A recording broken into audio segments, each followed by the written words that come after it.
Drôme, malheureusement, on est victime de notre succès. Et les loyers sont extrêmement élevés, les acquisitions quasiment impossibles à des gens qui ont des revenus faibles ou moyens. On a toujours eu la volonté de maintenir un village vivant. Ça veut dire accueillir de nouveaux habitants, avoir de jeunes enfants, faire marcher l'école, etc. On va au soleil, non? On va au soleil, génial. C'est l'endroit idéal, quoi. Ouais. Pour moi, il n'était pas question d'aller habiter en ville, justement. Je voulais garder ce cadre de vie là, proche de la nature et avec cette vue. Voilà, le fait d'être dans les remparts, on est vraiment sur le bord du village et on a la vue exceptionnelle, quoi. Opération Bel Air, on le comprend facilement puisqu'il y a pas mal de vues et de vent. L'ensemble de cette opération, c'est 7 logements sociaux, communaux, précisons bien. Aucun bailleur social dans le Vaucluse n'a voulu venir à Viens.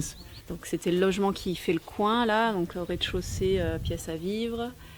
Et à l'étage, 2 petites chambres et salle de bain. Donc, puis la petite terrasse commune à tous les logements qui est juste là. C'est un lieu où, voilà, où on se retrouve pour faire les goûters des gamins, pour étendre le linge, pour boire le petit thé, faire le petit déj.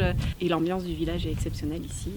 L'origine de ce projet, c'est simple. On a commencé à y travailler à partir de 1997.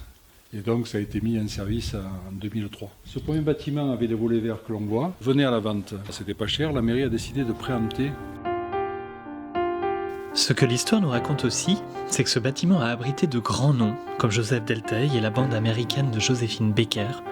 Et lorsqu'ils firent les travaux, ils trouvèrent nichés dans ces remparts 2 petits bijoux, une photo d'une revue spectacle parisienne connue et une sculpture de Calder. Les bons gros murs des remparts, c'est du coup des appartements où il fait toujours bon, frais l'été, chaud l'hiver. En plus avec le confort de la chaudière à bois, qui vraiment ça c'était génial, quoi. Bon, après, elle n'est pas toute jeune, mais... Donc l'espoir ici, c'est d'avoir réussi à mettre dans une case confinée une chaudière pour les 7 logements sociaux qui sont occupés. Tout le monde a son chauffage et son thermostat, il fait bouger une électrovane. C'est peut-être un châtaignier, c'est une bois locale. J'habitais à 30 ans à Marseille, je suis heureux parce que c'est le calme ici. Moi je laisse ma voiture ouverte, comparé à Marseille.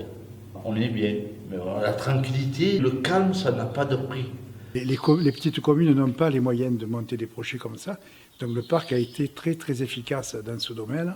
Progressivement, on a proposé aux communes de les aider à monter ces projets. On a fait un certain nombre de nouveaux quartiers dans ces villages, toujours en valorisant les bâtiments qui étaient dégradés, en réhabilitation, de manière à économiser le foncier et à valoriser l'existant.